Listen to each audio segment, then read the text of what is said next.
कहानी शुरू करते हैं। एक साधु अपने किसी दोस्त से मिलने जा रहा था।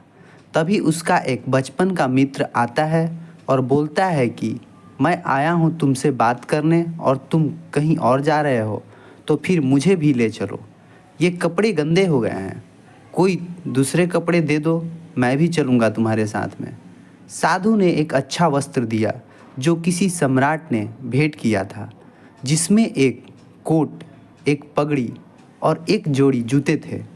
लेकिन जैसे ही साधु के मित्र ने नए वस्त्र धारण किए, वह बिल्कुल सम्राट की तरह दिखने लगा और रास्ते में जो भी देखता इस सम्राट को ही देखता, साधु पर कोई ध्यान नहीं देता।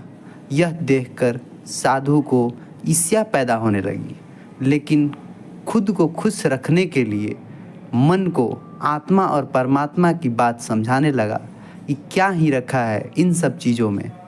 लेकिन जितना ज़्यादा मन को समझाया उतना ज़्यादा उसका मन व्याकुल हो रहा था।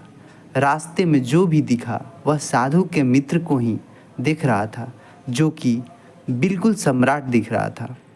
यह परिस्थिति देखकर साधु को लगा कि आज भारी भूल कर दिया है। ये पोशाक अपने मित्र को देना ही नहीं चाहिए था। जिस दोस्त से मिलने से दोनों जा रहे थे, उससे मिलते ही साधु ने बताया कि ये जो मेरे साथ है मेरे बचपन का मित्र कबीर है, और ये जो वस्त्र पहना है जिसे तुम देख रहे हो इतने ध्यान से, मैंने ही इनको पहनने को दिया है।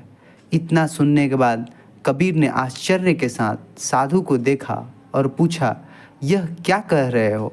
फिर साधु को भी लगा कुछ गलत बोल दिए। फिर उसने कबीर से माफ़ी मांगी। कबीर ने पूछा कि ऐसी बात तुम्हारे जुबान से निकल कैसे गई? साधु ने कहा, जुबान चूक गई। हालांकि जुबान चूकता नहीं, जो भीतर चलता है वह जुबान पर आ ही जाता है। फिर वहाँ से दोनों किसी दूसरे मित्र के घर गए। इस बार साधु सचेत था, यह नहीं कहना है कि कपड़े मेरे हैं।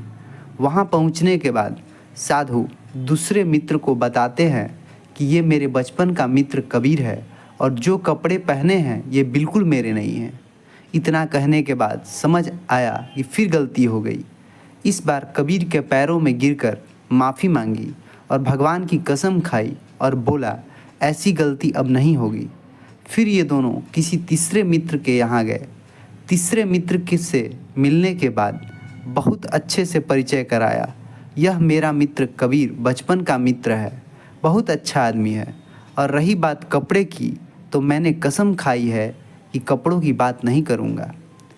सारांश यह है, मोरल ऑफ द स्टोरी, अगर हम अपनी मुट्ठी ज़ोर से बंद कर लें तो कितनी देर तक कर पाएंगे? जितनी ज़ोर से मुट्ठी बंधेगी उतनी जल्दी खुल जाएगी।